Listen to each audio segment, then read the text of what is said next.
دوسرا ارشاد امام صادق علیہ السلام نے فرمایا،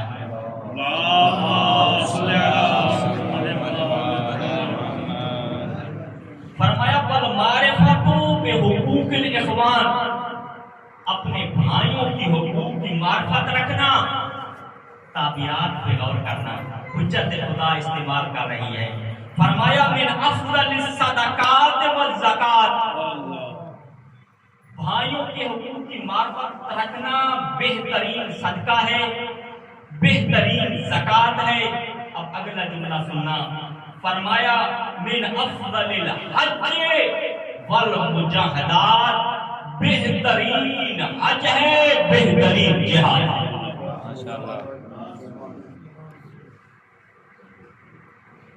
بھائیوں کی حقوق کو اگر آپ پہچانتے ہیں، ان کے حقوق کو جانتے ہیں، ان کی معرفت رکھتے ہیں، تو یہ آپ کے لیے آپ کا بہترین افضل ترین حج ہے اور آپ کا افضل ترین جہاد ہے۔ اور پھر امیر المومنین علیہ السلام کو یہ فرمایا کرتے تھے، جو آدمی اپنے بھائیوں کے حقوق کو پورا کرتا ہے تو یہ کیا ہے؟ فرمایا قضاء حقوق الاخوان اشرف اعمال المتقین، یہ متقین کے تو اشرف ترین اعمال میں سے ایک عمل ہے۔ اور فرمایا جو بھائیوں کے حقوق کو پورا کرے گا تو کیا ہوگا؟ فرمایا یستجلب مودۃ الملائکۃ المقربین، یہ چیز اللہ کے مقرب فرشتوں کو جلب کرنے کا موجب ہے۔ اگر آپ چاہتے ہیں کہ ملائکہ کی محبت آپ کو شامل حال ہو، ملائکہ کی مودت شامل حال ہو، پھر اپنے بھائیوں کے حقوق ادا کرو۔ صلوات پڑھیں۔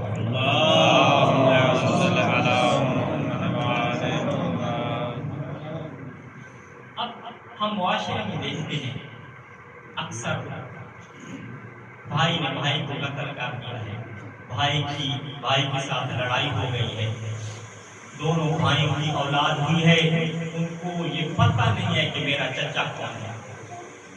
یہ لڑائی کیوں ہوتی ہے؟ اس لڑائی میں شدت کیوں آ جاتی ہے؟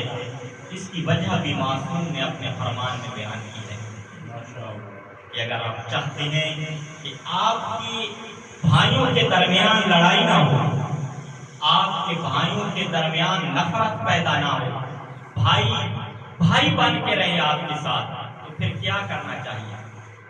جس شہنشاہ کی بارگاہ میں بیٹھے ہیں انہی کا فرمان ہے مع الانصاف تقوم الافواہ، انصاف کرو گے تو یہ جو بھائی کا رشتہ ہے یہ دائمی رہے گا۔ مع الانصاف،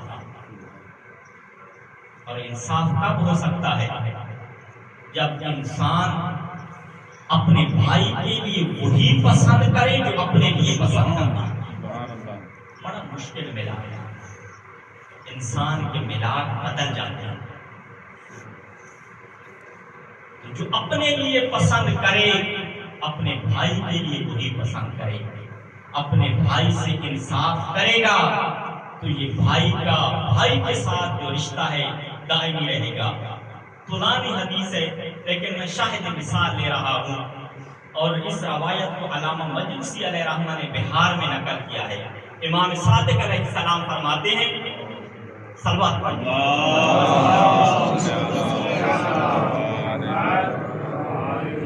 فرمایا تحتاج الاخوۃ فیما بینہم الی ثلاثۃ اشیاء، کہ بھائی اور بھائی کا رشتہ جو ہے اس کو برقرار رکھنے کے لیے 3 چیزوں کی ضرورت ہوتی ہے۔ ان 3 چیزوں کو اگر آپ نے اپنا لیا تو یہ رشتہ برقرار رہے گا، ورنہ تباین و تباغضوا، ورنہ تم دونوں ایک دوسرے سے جدا ہو جاؤ گے اور ایک دوسرے سے دشمنی کرنے لگے گا، بغض پیدا ہو جائے گا۔ مولا کون سے 3 کام؟ فرمایا التناسب، دونوں ایک دوسرے سے انصاف کرتا۔ دوسرا کام فرمایا التراحم، ایک دوسرے سے مہربانی کرنا۔ اور تیسرا فرمایا ونفی الحسد، ایک دوسرے سے حسد نہ کرنا۔ یہی 3 سبب ہیں آج ہمارے معاشرے میں بھائی کے لیے بھائی کا کردار ادا نہیں کرتا. ایک بھائی نے دوسرے بھائی کے ساتھ انصاف نہیں کیا، یا ایک دوسرے پر رحم اور مہربانی اور شفقت نہیں کرتے، یا ایک دوسرے سے حسد کرنے لگ جاتے. اسی وجہ سے پیغمبر اسلام صلی اللہ علیہ وسلم نے فرمایا تھا جب آخری زمانہ آئے گا تو 2 چیزیں ناپید ہیں. آخری زمانے میں 2 چیزیں آپ کو بہت کم ملیں گی. کہا یا رسول اللہ کون سی؟ کہا ایک درہم حلال پیسے آپ کو کم ملیں گے، اور دوسرا آپ کو وہ بھائی کم ملے گا جس پہ آپ اعتماد کر سکتے. ایسے بھائی تاریخ میں کم ہوتے ہیں.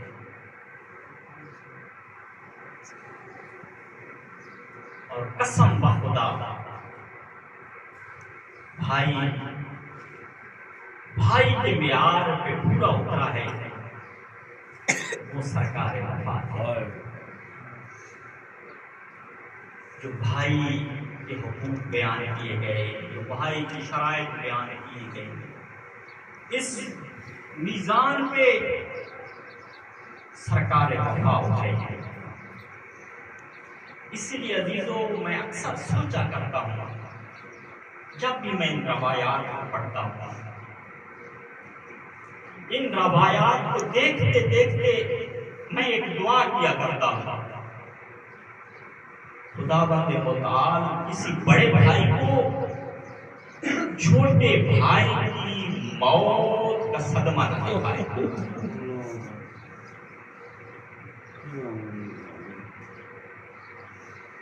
بڑا بھائی باپ کی طرح ہوتا ہے. اور میں نے یہ روایات میں شمار کیا ہے کہ جب بڑے بھائی کو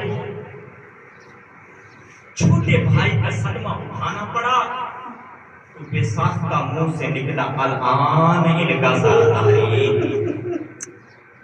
اسی وجہ سے جب مولا عباس علیہ السلام نے صدا دی تھی یا اخا ادرک اخا، اس وقت مولا حسین کے منہ سے پہلا جملہ یہی نکلا تھا الآن ان کا سرداری. عباس حسین کی کمر ٹوٹ گئی ہے.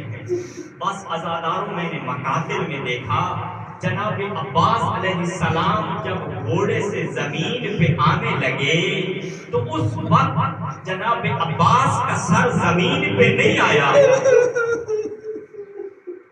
ایک مستور تھی، اس نے اپنا دامن آگے بڑھایا، زمین کربلا پہ مولا عباس کا سر اپنی جھولی میں لیا اور 2 جملے کہہ رہی تھی، ہایو میرا غریب بیٹا، ہایو میرا وفادار بیٹا.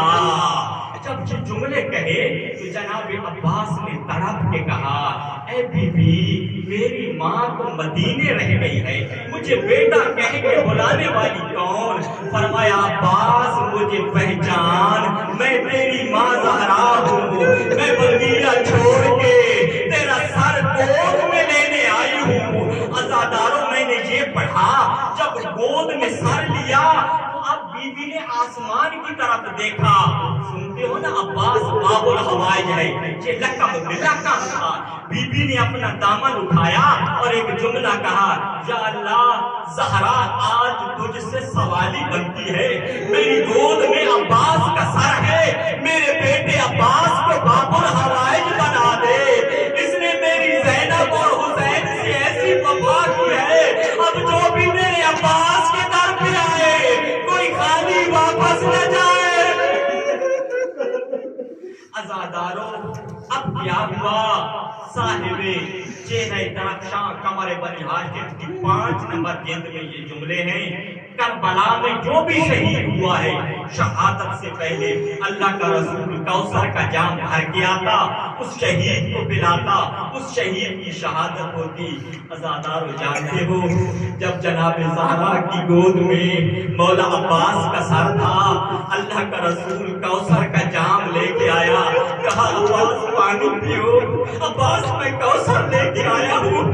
عزادارو مولا عباس علیہ السلام نے فرمایا نانا مجھے معاف کر دینا، ابھی تک میری وہ آقا زادی پیاسی ہے جس نے مجھے مشق پہنائی تھی، ابھی تو میری آقا زادی زینب پیاسی ہے۔ اور پھر ایک جملہ کہا نانا ابھی تو وہ پیاسا ہے جس کی پیاس کی وصیت بابا علی مرتے وقت مجھے کر رہا تھا، اور میرا آقا حسین پیاسا ہے۔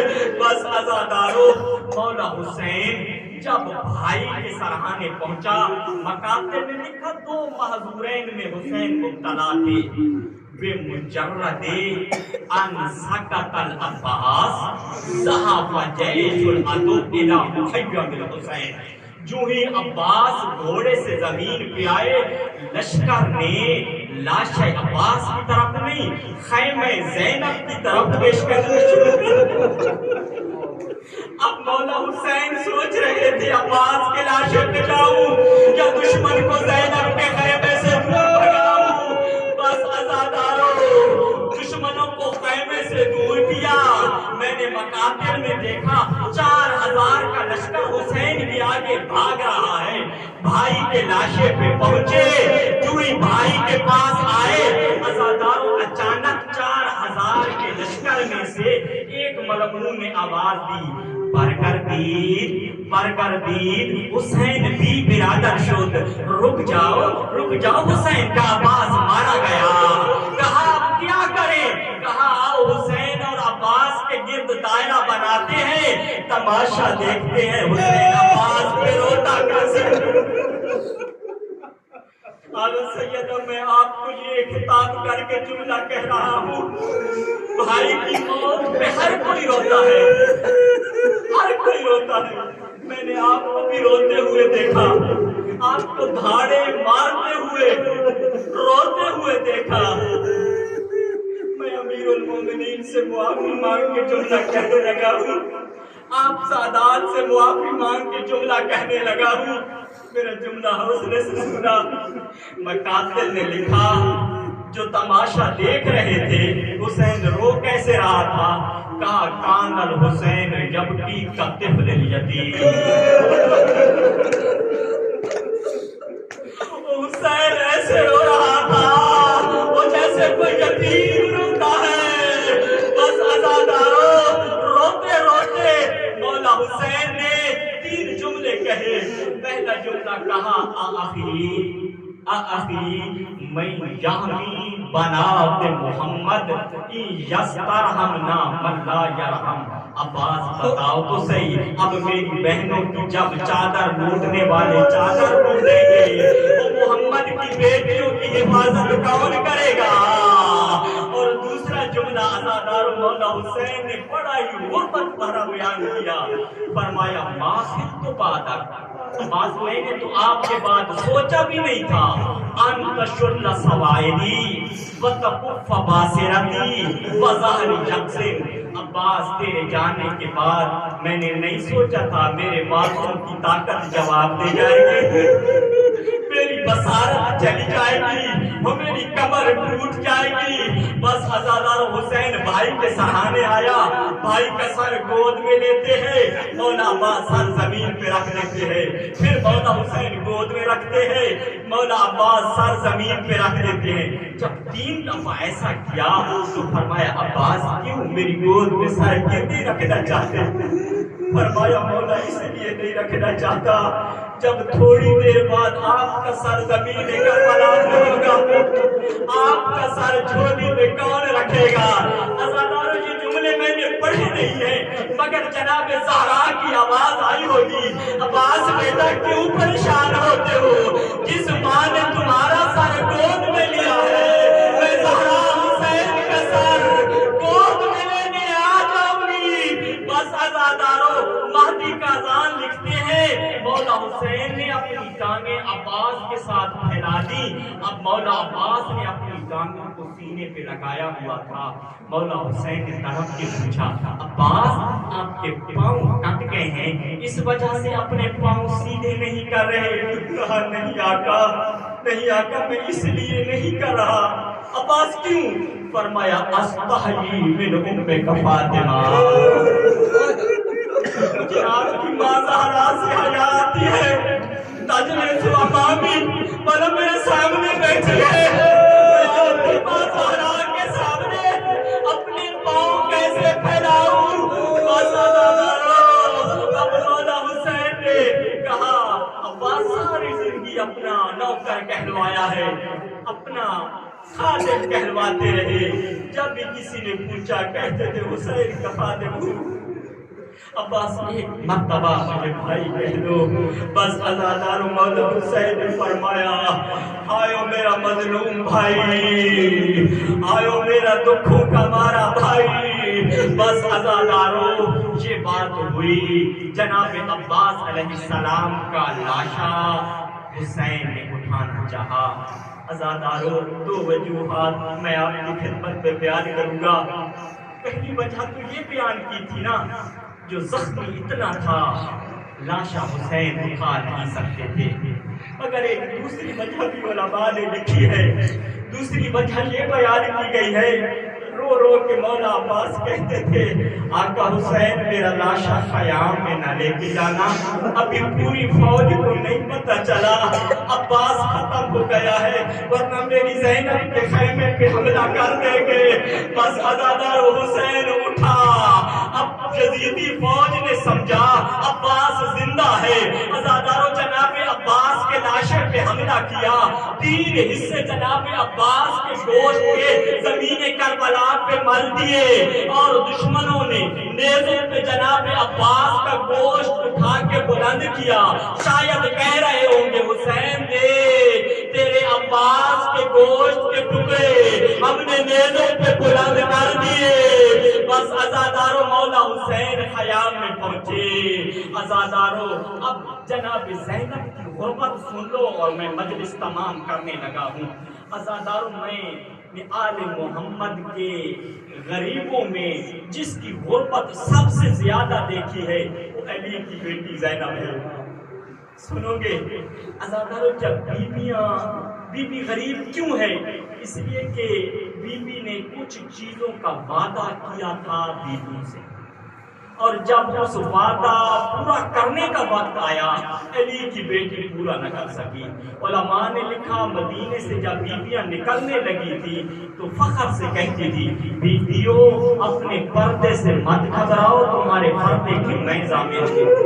مکہ پہنچی، قسم بخدا مقاتے نے لکھا پکار پکار کے کہتی ہیں بیویوں اپنے پردوں کے بارے میں مت گھبراؤ، علی کی بیٹی ضامن ہے۔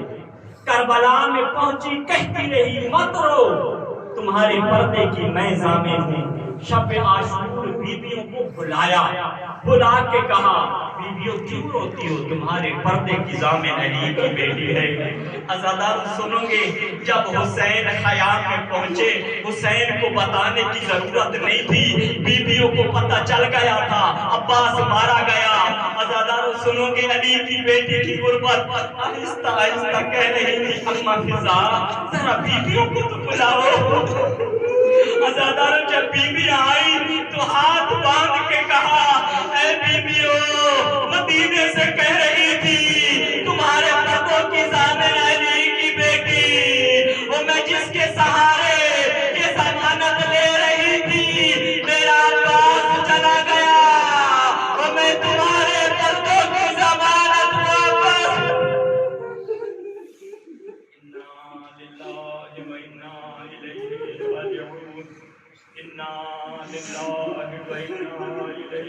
راجعون، انا للہ و انا الیہ راجعون۔